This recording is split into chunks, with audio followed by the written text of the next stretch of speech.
You are, Ken. All right, let's try this again. Good morning, 1 Million Cups, and welcome to our first meeting in July, hybrid meeting, online and in the room at the Mason Enterprise Center in the outskirts of Fairfax City. We are sponsored by the Kauffman Foundation. The Kauffman Foundation works with communities of entrepreneurs, educating and increasing opportunities to allow all people to learn to take risks and to own their own success. Welcome visitors. There are some of you who I believe are first time here in the meeting. Raise your hand either in real life or with the raise hand gesture. And when we call on you, give us your name, your company name, and how you find us. So first off, Alex Mattini. Good morning, everyone. Yes, I'm a new member. This is my very first appearance. Jen, good to see you again after a couple of years or 3 or 4 years. My company name is Franchise Select. I'm a franchise consultant, and I found out about 1 Million Cups online. I was searching for networking groups here in the Washington Metro, and glad to have joined you. Well, we're very glad to have you. Enjoy the meeting. Thank you. Takeo, I don't recognize you either. Forgive me if you've been here before, but introduce yourself, your name, your company, and how you found us.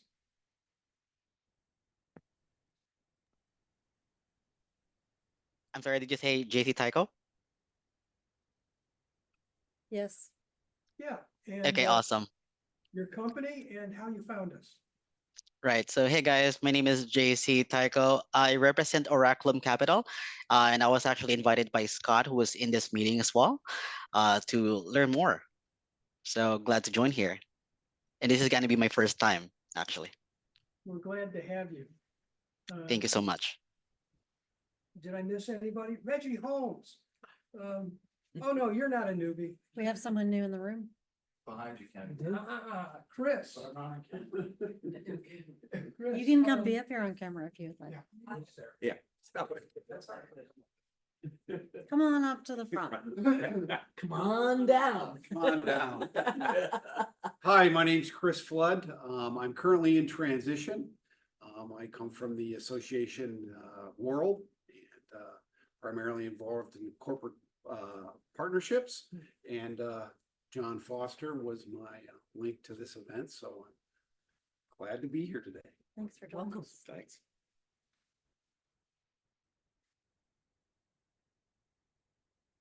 The QR code that's on the screen, point your phone at it and check in on our website. What gets measured gets better, and we measure the people that we have in attendance. It's also the way that we keep the Kauffman Foundation up to date on how we're doing, so that they will continue to think of us as the best chapter of 1 Million Cups in the country. Slide flipper disappeared.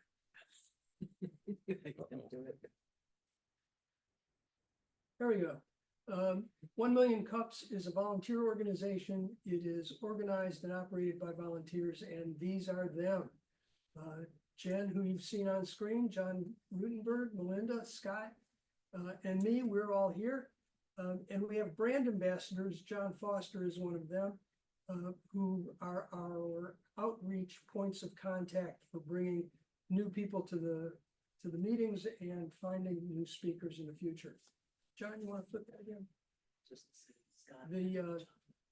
The national and local mission for Kauffman is to create a consistent educational experience for each 1 Million Cups presenter, while also highlighting the uniqueness and value proposition of each local startup community. Each one is different, and there's more than 120 around the country that are meeting at 9 o'clock local time. Next slide. Key pillars of 1 Million Cups. We are not interested in pitches. We don't have any money to give away. We're trying to develop authentic connections in the community, not just swapping business cards. As I mentioned before, it's run for the community, by the community, and we are radically and intentionally inclusive. Our outreach is in every corner of the entrepreneurial community in our area. Next slide. We have two sponsors today. Mason Enterprise Center, where we are located right now, is our base sponsor. It is an incubator par excellence. It is not just an incubator, but it's workspaces, but it's also hooked into a network of experts to help small businesses, so that it's a central hub for small businesses and entrepreneurs to get in touch with resources in the community and to build their businesses. I'm going to let John Foster talk about Green Fair. John Foster is our coffee sponsor today. Great, thank you, Ken, appreciate it. So Green Fair is organic cafe in Herndon, Virginia. We are the only restaurant in the country that does what we do. We're 100% organic. We are whole food, plant-based. We don't cook with any salt, oil, or sugar, and we help people towards optimal health. In the month of August, we're doing a Ayurvedic immersion program, a 5-day program in August. Along with every month, we do a 21-day Kickstart program as well. Thrilled to be here. We've got muffins here for people that are attending and coffee as well. So sorry for those people that are virtual and can't take advantage of the muffins and coffee. Hopefully all of you have your coffee nearby. This is called 1 Million Cups because coffee drives entrepreneurship in America. We have two partners that we want to mention. The first is Veterans Growing America, an organization that supports veterans growing businesses. It is founded by Donnell Johns, who is a founding organizer of 1 Million Cups Fairfax, and we support them by providing a platform for their participants to take advantage of what we offer.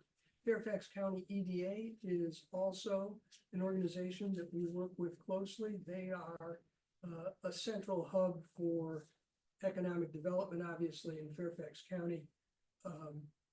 If you have any interest in the details of starting a business in Fairfax County, they are an incredible resource for starting and building. Next slide. How our meetings work. Please leave your mic on mute. We will have questions after the presentation. We'll go around and ask people to unmute in order to be able to voice their questions. That's how it works. We're going to have a presentation followed by a conversation. Next slide. Use the chat. Share your identity and contact information in the chat. That way we can all get in touch with each other after the meeting, outside of the meeting. Summarize your questions and comments in the chat so that we'll have a record of them in text. And then save the chat before you leave so you'll have all of that good stuff yourself after the meeting. You can set up more conversations with other attendees from the information in the chat, and that's what we would very much like you to do. Next slide. Be nice, people. Next slide. This is the challenge question for our program today. How to increase return on investment on LinkedIn with intentional visibility.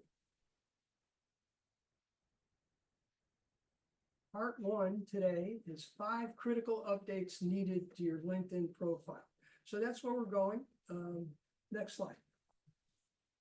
All right. Let me turn it over to Jen Dalton, who will present along with John Foster this morning. Great. Thank you for joining us, everybody. As many of you know, when you came in our last meeting in June, we had a really great discussion on how might you want to use LinkedIn, what might that look like. So we've taken all of those questions, because there were a lot, and we kind of broke it up into 2 parts. So John Foster and I will speak today on really 3 buckets, but all of it's around updating and optimizing your profile. We're going to talk about an umbrella brand. We're going to talk about keywords, and we're going to talk about evidence and credibility.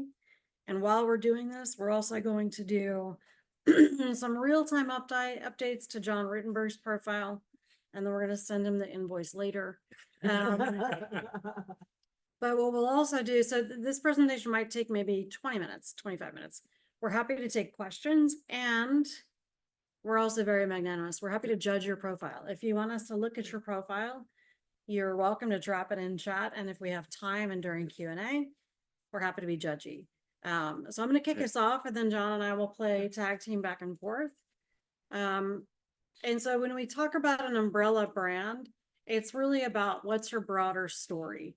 And so when we think about your LinkedIn profile, and I was on a call yesterday with a potential client, and they were like, I'm trying to apply for 3 different jobs, but I need my LinkedIn profile to work for everything. And that's true for all of us, right? We're business owners, or we work for a company. We also might do other things. So I'm going to give my example, and then we'll tee up John Rittenberg's, and John will take us from there. When I think about an umbrella brand for me, and this isn't everything, I had to narrow it down to 5 things, but it's this all-encompassing umbrella that needs to work on your profile. So what do I want to be known for? And these are things I want you to think about in the room and also online. Think of 5 things you want to be known for, okay? Could we list a bazillion? Sure, but we really need to get tight on what are we trying to communicate. So 1, I do a lot of philanthropic work. It's very important to my personal brand. 2, I'm very passionate about entrepreneurship, written a book about entrepreneurship. I'm going to be an adjunct professor this summer, have my own business, work with lots of startups. So it's an important part of my brand narrative. I do personal branding. A lot of people are like, Jen does LinkedIn. Yes, I do, but it's really about your story, your personal brand. I like to create noise breakers. So we have plenty of noise. That's not the challenge. The challenge is how do you break through it? But that's a phrase or a word I like to incorporate in my brand. And then also business strategy. So I do a lot of business strategy as part of brand strategy. So I mean, to take a minute and think about for your LinkedIn profile, whether it's what you have on your profile, what you want people to do or to take away when they come to your profile, or what you want to post, share, comment on. These are all things that need to anchor underneath this umbrella brand. So take a minute and think about that. I'm going to hand it over to Foster, and he's going to talk about Mr. Rutenberg. All right. So we are taking John's profile. This is one of the things, if you take a look at somebody's profile, because the importance of the profile, if you think about it, is this is going to be a first impression that somebody comes to, on LinkedIn. And if you look at what's happened with LinkedIn over the last 5 years, particularly with COVID, this is your electronic marketing brochure. So you want to make sure that this brochure is reflecting, who you are. And that's what the idea of this umbrella brand is that Jen was talking about. And so when somebody comes to your profile immediately, what do they see? I mean, this is the very top part of your profile. So this is an essential electronic marketing brochure calling card. So we can see here with John, his profile was, let's say, a little underdeveloped. And so first impressions matter. And so from an umbrella brand standpoint, the question is, what do we want to communicate? What does John want to communicate on his profile? And so from an umbrella brand standpoint, came up with 5 ideas here as far as, 5 things that maybe John would want to communicate on his profile. And so John, heading up heading up the CCC. So what is it he wants to communicate as a CEO of CCC? Well, certainly that, 1, he's a CRM expert, a sales closer. John also talks about relentless follow-up. We hear that a fair amount in the meetings. He's an idea builder and a speaker. So trying to get John under one umbrella is our goal here. And so one of the things that in this question of building relationships is, what does this individual look like? Because that's one of the first places that people's eyes go to the profile is that profile picture. What is it you're trying to communicate? So you can see here that John had I don't know where the older picture came from, but we're going to update John's Excuse picture. me, but I have to jump in. So I only want to say what those pictures say as I got older. Sorry. No, he was the creator of CRMs. The grandfather of CRM. Like, oh, not just father, grandfather. Yeah.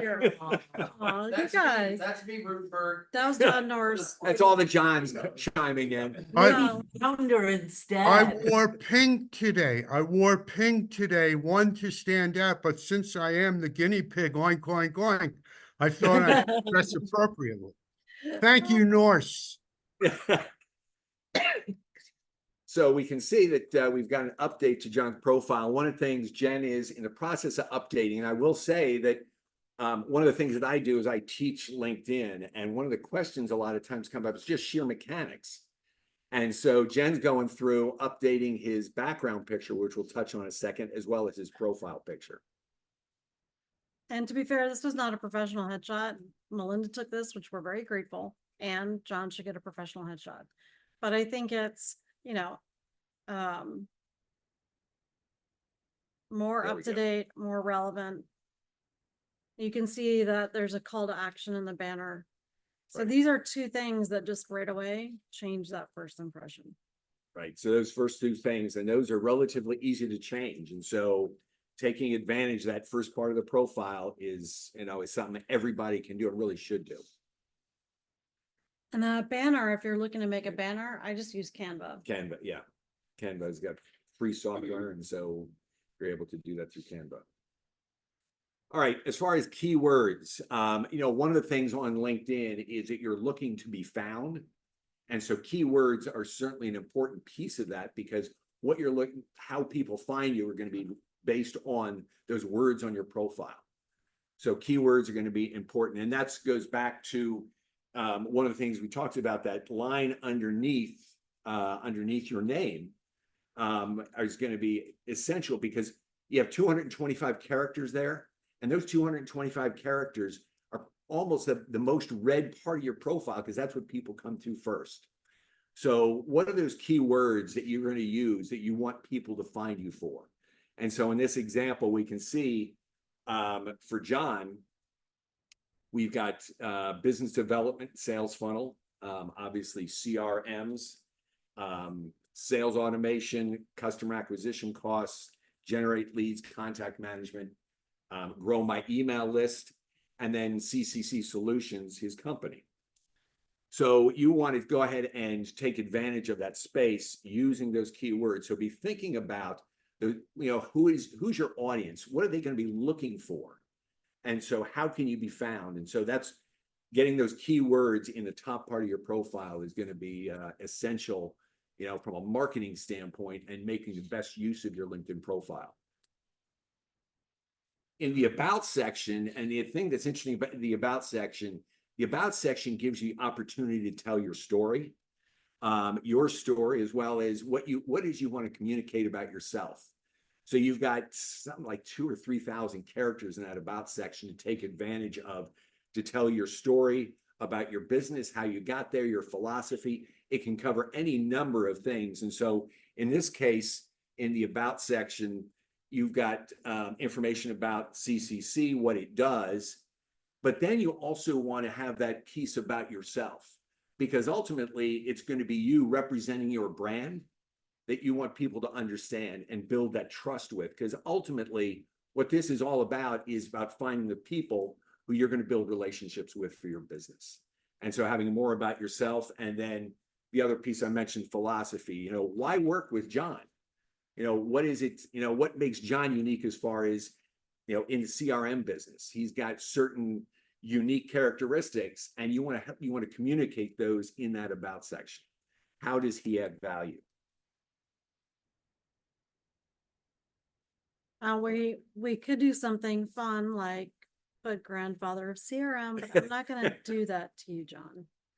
I'm not going to do that. Put dinosaurs around his picture. Respectfully, maybe say founding father.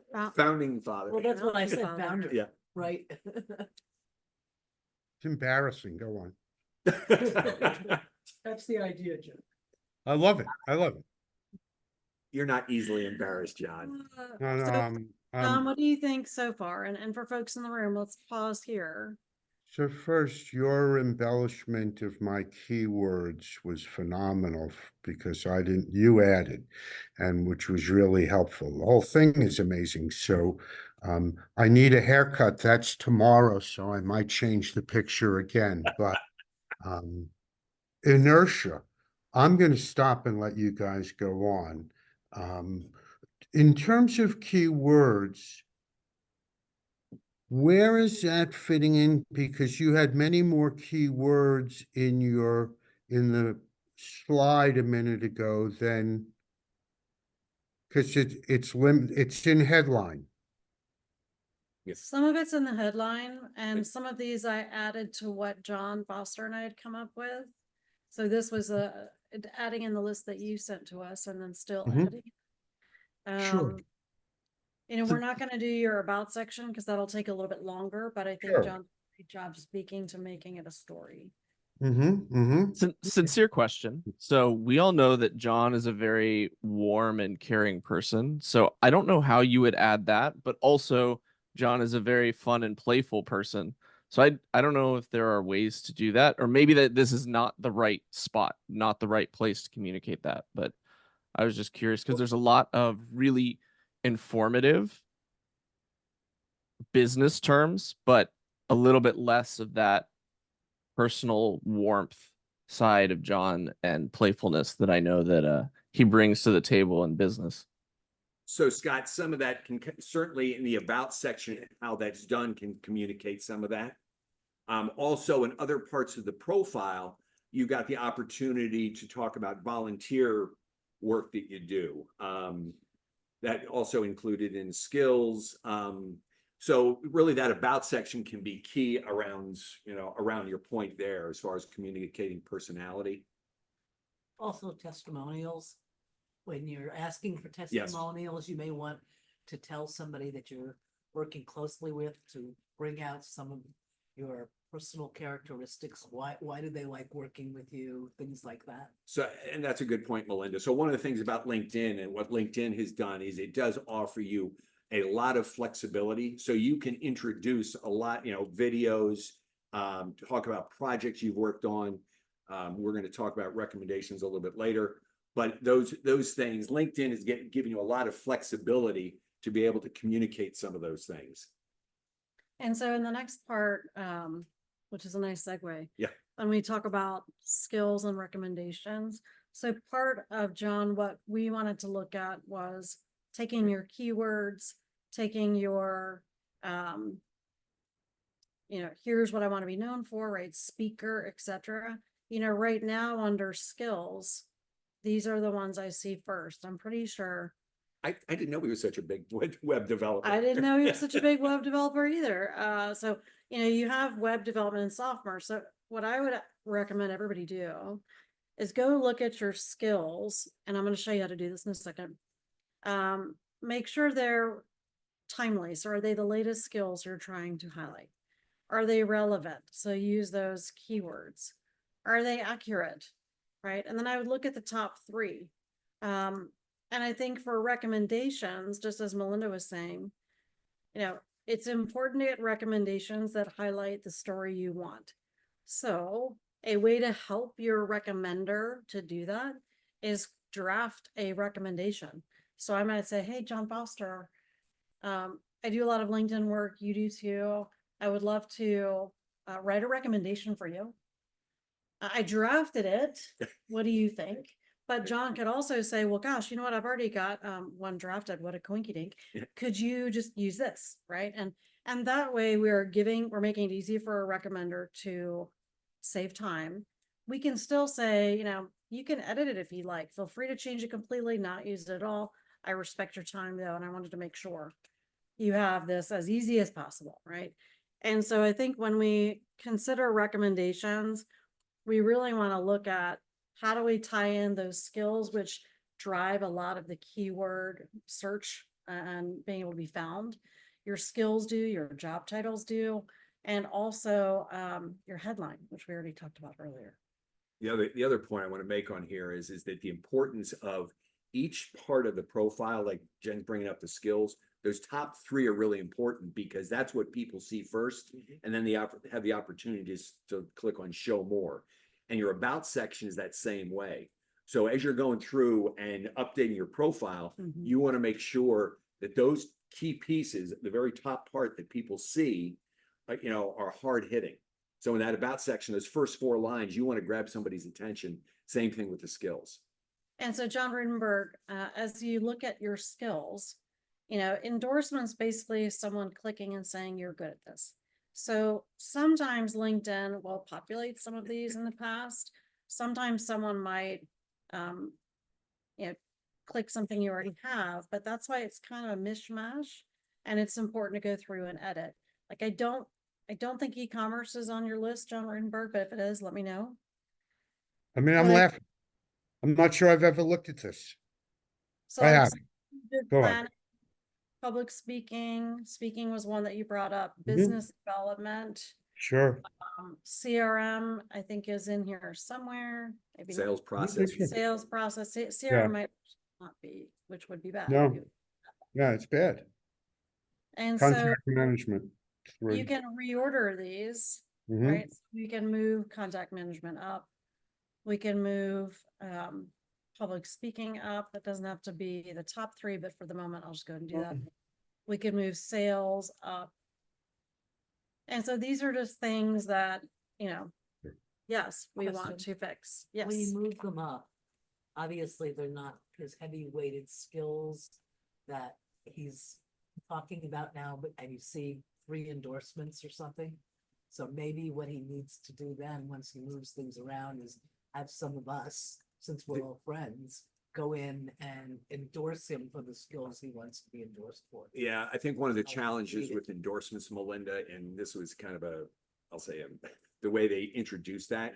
Everybody can endorse people for stuff, but they don't really know if they have those. So the important part here is you get the skills that you want prioritized. Yep.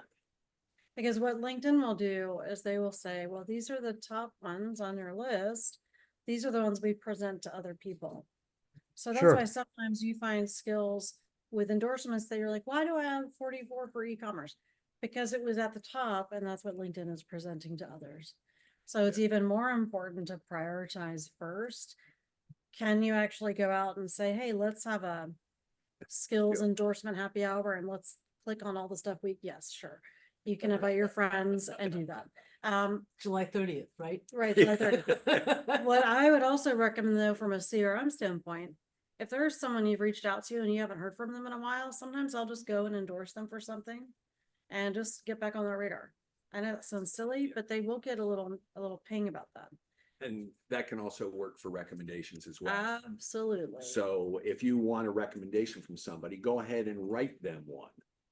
And, there's that idea of reciprocity. So that's another way. And you should probably, one of the things from a goal standpoint, have a minimum of 5 recommendations. That just helps from a social media perspective as far as I hate to say social media score, but your social media relevance. Do And- they look at the timetable of when your last recommendation Oh. was? Oh, yeah, Thank so you, that's- Melissa. yeah, That was the other. That's one of the things that we have Yeah. here to keep it up to Yeah. date, right? So John has one from 2016.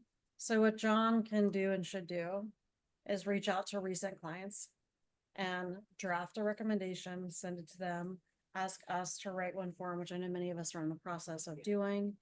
But again, drafting it helps make sure that it says what you want. The last thing you want is someone to write a recommendation and it's actually not the Yeah. words you want used. So if you're looking for a job, or if you're looking for a role on a board, whatever you're looking for, make sure you're incorporating that into your recommendation. And obviously, if you have drafts, they should not be the same, right? You wouldn't want 10 recommendations that all look the same. So think of those Yeah. keywords, those top 5 skills. John Foster might write one for somebody on business strategy. I might write one for somebody on board work, whatever it is. But you want to have diverse recommendations with keywords. 5 is great, 10 is better. And I would also say you also want to give one, right? Yep. So John Foster talked about giving recommendations for folks again in the job search or just cognizant of your personal brand. people look and see, are you giving recommendations or are you just taking? So just something to think about. Yeah, the other thing I'll say is around the skills and recommendations, this all goes back to this idea of what we're doing today, and that is reviewing your profile and keeping it up to date.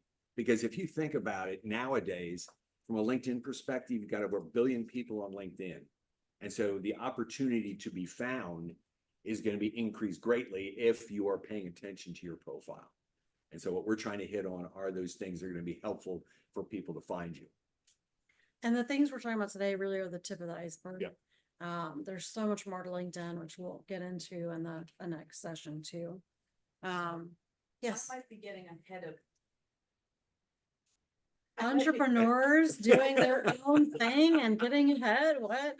I've never heard of that. Go ahead. So, and this may come out of being Yeah. so compartmentalized previous. When I think about return on investment, Yes. should I be more concerned about the personal brand than the business brand? Because full transparency, I've been focused strictly on the business rather than on me. And that's that part. And I think some of that comes under this umbrella concept, because ultimately, I mean, we're representing our business, and ultimately people are doing business with us. And so building that relationship, and I know, we talk about building relationships online, but the more you are active on LinkedIn, the more things that you're putting out, Personal. both personally, because I think, do we have a slide on that, Jen? Because a lot of times, if you look at the reactions to posts and to articles that people put out there, a lot of times it's the personal ones that end up getting more visibility, and there's more interest. And I just thought that was because I had more personal connections than I do followers on Facebook. I think ultimately what it comes down to, if you think about what LinkedIn really is, it's fundamentally about a relationship. Mhm. And so it's a way to help find those people that you want to start those relationships with and then continue them. And the other thing that LinkedIn does by being active on it, it does help build your credibility and ultimately the trust that people can have as they connect with you and interact with you. John Norris got a In question. your situation, you are the business. You're one person. You are the business. They're the same, They're synonymous. Whether you want to fight it or not, you don't have 100 employees that you're featuring your head Right. creativity person. You're like, And would I buy marshmallows with or without you? Yes. But not No, yours. not store brand, so no, because I buy them because I know you and they're very good. But it started because I met you first and I like you and I built trust in you and your products. But the majority of my customers don't know me. And if they did, imagine how many you would sell. Right? So it's important to think about what's working for your audience. So, going back to your ROI, there are really clear metrics on LinkedIn to know what's working or not. Reggie, I see your hand. I'll give you a shout out in just a sec. And I'm going to show you those in a minute. But I think having diverse content, one, makes you more interesting. But the other thing is you don't have to make it about you, right? A lot of times people don't talk about themselves on LinkedIn because they're like, oh, that sounds like it's bragging. Well, if you're doing bragging, you're doing it wrong. Branding is not bragging, right? I'll show you some examples of interactions I've had in the last 24 hours on LinkedIn that had nothing to do with me. They were all about other people. However, how I show up in those moments does reflect who I am, right? So, when I think about metrics, so one of the metrics that I look at is impressions. These are some of the top posts in the last 90 days. And you can see, and I've got some updated data, but some of it was me going to my 25th college reunion. Some of it was, and just sharing the fact that it's been a long time. My mom has passed since then. As things happen in 25 years. I don't know how we got 25 years later, but we're here, right? But that's something everybody goes through. You have some reunion or some interaction, you got to go back. And again, it's part of your story. Highlighting a photographer, right? So I have new headshots. Went and did a fun photo session with one of my best friends, Katie Nelson. Highlighted the photographer who did that. That was like 2,000 impressions. So again, it's not about me. It's about hey, these are some investments I'm making business-wise. These are how I'm spending my time. I value relationships, which is one of those sort of underlying currents. I published my book in 2020 for Listen. I wrote a post just saying, wow, this really took a year, blah, blah. And people are like, oh, I didn't know you published a book. I'm like, dude, it's 2024. But I'm not going to correct anybody, right? I'm like, oh, thank you so much. Yes. And then I've got, posts that I've done on thought leadership content on other people, congratulating other people, right? So for John Rudenberg, one of the things to think about will be looking at his metrics.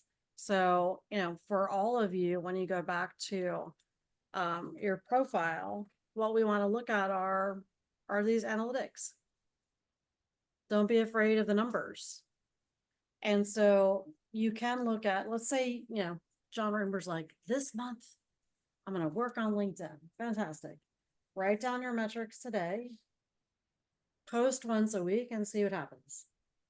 I wouldn't start writing something every day because that I think would send people into shock. They'd be like, what's going on? It's What's also Rudenberg that, doing? it's also that, and the thing I want to also choose is how you can be consistent. Yes. You're better off being, instead of going 2 weeks and all of a sudden stopping, you're better off doing once or twice a week consistently. Right. And yeah, so that's a great point. Like, pick what you can do. It shouldn't be like a diet where you're like, I'm gonna eat healthy, and 3 days later you decide I'm not gonna do this anymore. Right? Like, say you're sorry. That was a plug. Well, that was Say a you're- that's why John's up here. I really want him to coach me on my diet. You really want to have, like, pick your time. If it is once a week, if it's a Monday morning, whatever. If it's twice a week, but set yourself up for success. Reggie, go ahead. Sorry. I apologize for backing back to you, Cedar. Oh yeah, no worries. Great stuff. I was just gonna say, so I think about like the return on investment question, in terms of who the platform and my presence on it allows me to be connected to that is just sort of outside of my typical like sphere of influence, or just the people that I would meet in the normal course of doing whatever it is that I do. So I think that the beauty of it is that it allows you to get to spaces and get to people that just through connections, sometimes not even first level, second level connections or what have you, that you wouldn't be able to connect with. And it because sometimes you're connected to a certain person, it opens doors for you. So I think specifically about being on podcasts or being invited to speak in different places to different audiences. So stuff like that is what I look at really in terms of return on investment in something like LinkedIn. Just what opportunities have I gotten or gotten wind of that I would not have known about or even been considered for. But just because someone was either able to see that I was connected to a person that they valued, or that I had experience, speaking somewhere or being on a podcast that I posted about. All those things like help create that credibility that can get you, in the door or get you an opportunity that you wouldn't have otherwise. So just want to share. And I think that's a good point. Justin Barristo is somebody who's a thought leader that I follow. He does a lot of writing on emotional intelligence. And when I wrote my book, Listen, I really wanted to get him to write a review and be an advanced reader, which was like way aspirational, because he's famous and I'm like me, right? So, but I've been following him for years. I always comment on his material consistently over time. And it just so happened when I was writing the book, I'm like, you know what, I'm going to reach out and see. And so he was not interested in reading the whole book to write a review, but what he did do is talk about it, allowed me to send him points, and he wrote an article on it in his publication, which got 100,000 views. Wow. Right. And I was like, what? It's magical. And that was my moment of fame. That was my 15 minutes right there. Yeah. That was right. I used it for that. Today doesn't count? Today does count. Can you work on that? But yeah, so I think to your point, Reggie, like, pick the thought leaders you like. You should know the experts in your field. I mean, obviously, yes, it's us, and there are other people who, You know, I love my mother. She always told me there's always gonna be somebody better than you. And I was like, what? How can mom say that? But it's true, right? There's always someone who is more of an expert. Who are they? Follow them, share their content, you know, find those people you're trying to connect with, as Reggie said. And I use the analytics to see, well, who's looking at my profile. So John, you know, these are companies looking at you. These are job titles. You know, are these the right people? Are these the right companies? Now, this is just looking at the last week, but if you're targeting a certain company, how's that working? You know, you can look at who's looking at your profile. Who are the people looking at your profile? Is that who you want? So it is part of a broader strategy. Just something to think about.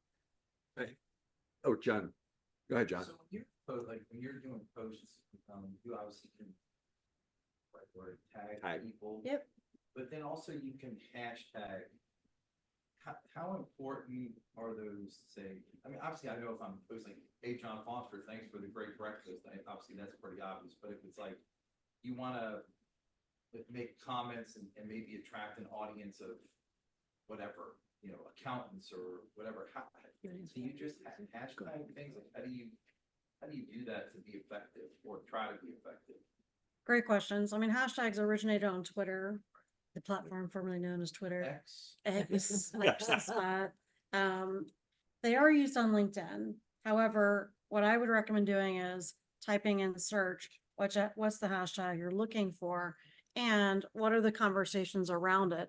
So for you, if we typed in hashtag Medicare, you would be able to see who's talking about it, what are the conversations, and get a sense of what does that look like. I really try never to do more than 3 hashtags because I find them annoying. I also, and this is just my personal preference, but I also put them at the bottom of the back end of a post. I don't like disrupting people's reading. Some people you can see do all kinds of hashtags everywhere. But I think do your research first. Pick a couple. As a business owner, you should probably have like 10, but you rotate through them. But it's just important to know which conversations are they a part of. Right. So the world has really changed since LinkedIn started, and one of the tactics I used to do would be when I was out networking, I then whoever's card I had collected that I wanted to do a follow-up with, I would invite them to also join me on LinkedIn and send them an invitation. Right. Which was really beneficial in building my 28,000 connections that sit out there. But that tactic is not as good today because a lot of things are not done face to face, but you can still do it with people you meet online, see if they're doing LinkedIn and other things. And I think those kinds of things, when you're touching people and touching more people, may help to build your profile and build your visibility. Yeah, from a networking standpoint, Melinda, one of the things that I tell people, if you're in a meeting, use the name on your Hollywood Square that you can be found on LinkedIn, because that's more than likely where somebody's going to go. That's a great idea. All right. And so also your point about, you know, when you meet people, you're going to connect with them on LinkedIn, I would say as soon as possible, because you've got some restrictions. And I don't know if we want to talk a little bit about that. It's the versions of LinkedIn.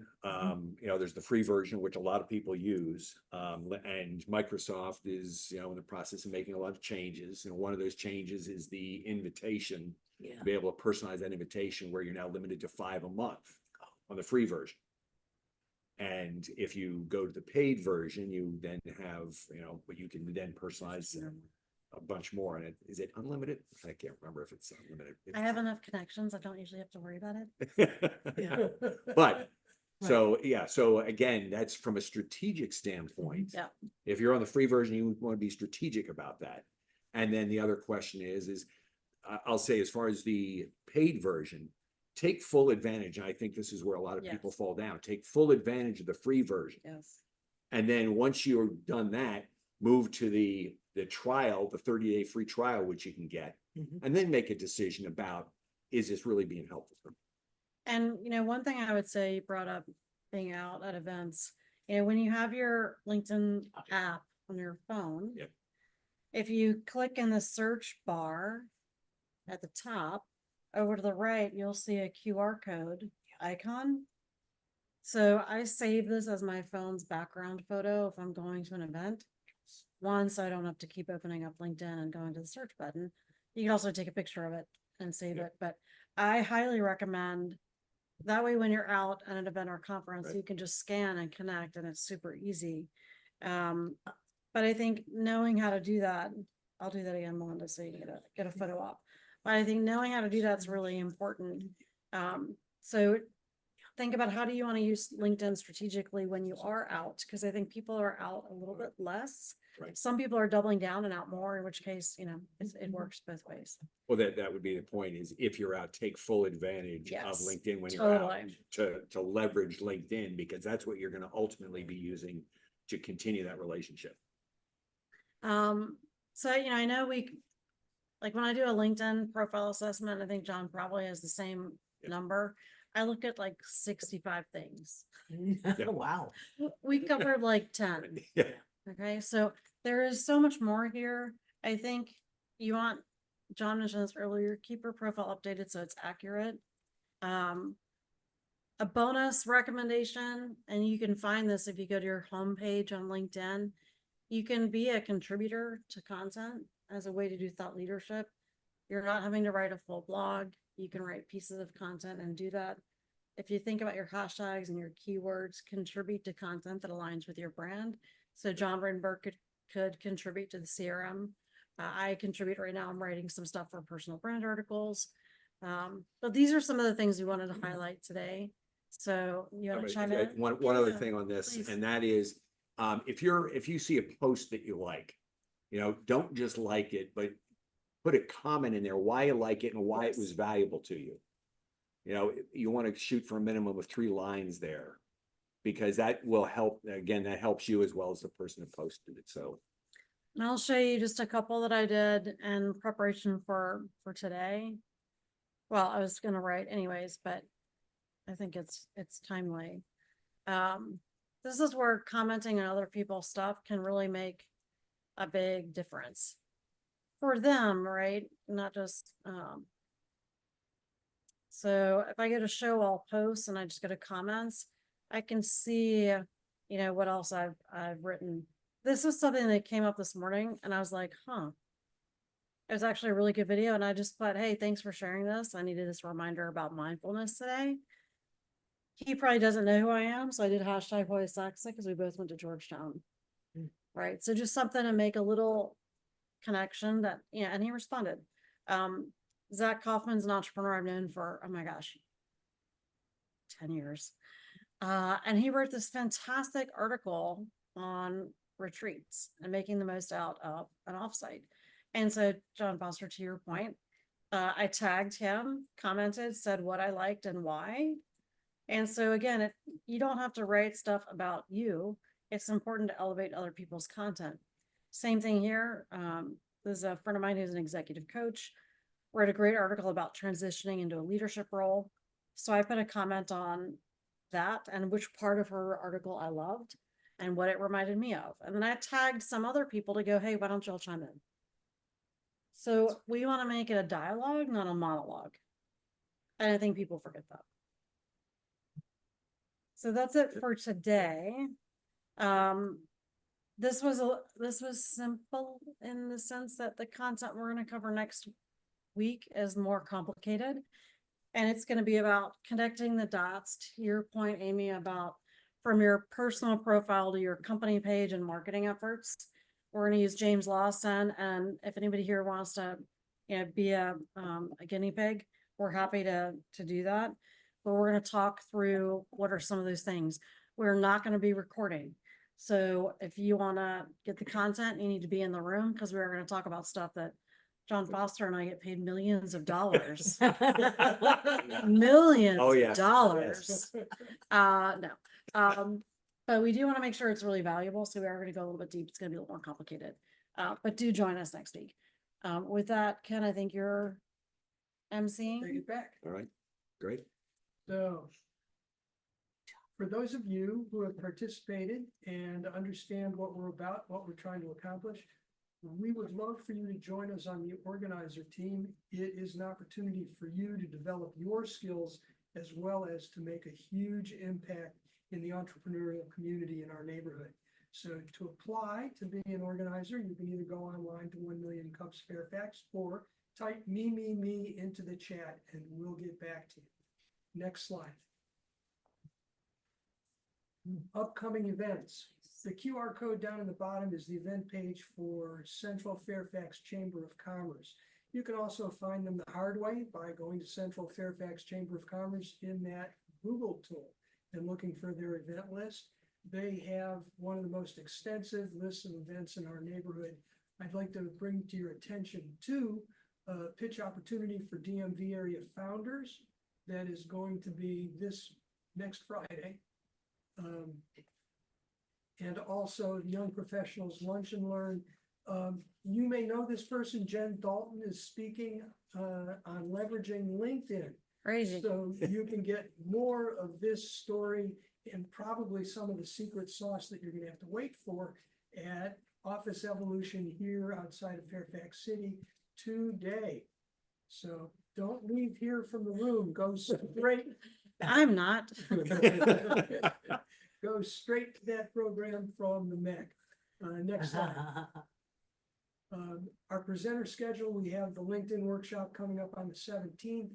We have Deal Pass and Gen Z and U closing out the end of July.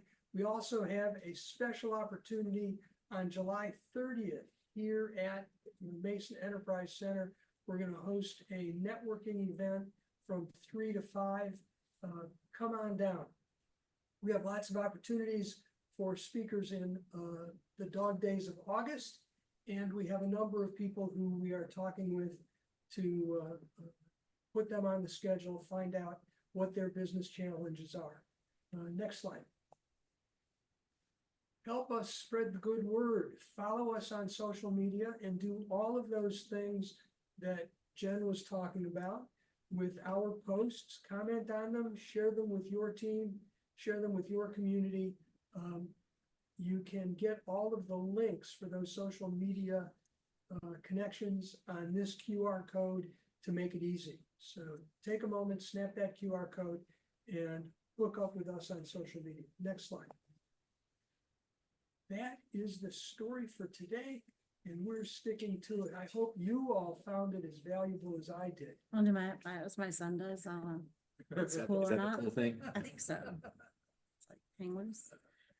So stick around for the conversation in the room for sure. We'll leave the room open. Jen, can you shut down the recording, please? I am all powerful. Maybe.